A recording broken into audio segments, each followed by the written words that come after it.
Facility science and technology મારા વિભાગમાં છે, એટલે આવતા વર્ષના બજેટમાં આપણે 100 કરોડ રૂપિયાના ખર્ચે મિની સાયન્સ સેન્ટર આપણે પોરબંદરમાં ઊભું કરીશું. રિજનલ સાયન્સ આખા દેશની અંદર જો શ્રેષ્ઠ સાયન્સ સિટી હોય તો અમદાવાદમાં છે. આખા દેશમાં હું તો એમ કહીશ, કદાચ એશિયાના કોઈ એવા ખંડની અંદર આવી વ્યવસ્થાની કોઈ બીજા તો જોજો, એવું જ મિની સાયન્સ સેન્ટર આપણે અહીંયા ઊભું કરવું છે. સાયન્સ સિટી અહીંયા ઊભું કરીશું.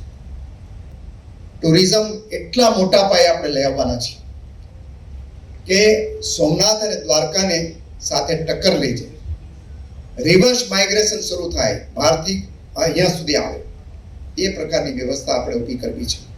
એમાં તમારા બધાનો સહયોગ જોઈએ છે અને હકારાત્મક વાતાવરણ પણ આપણે ઊભું કરવું છે.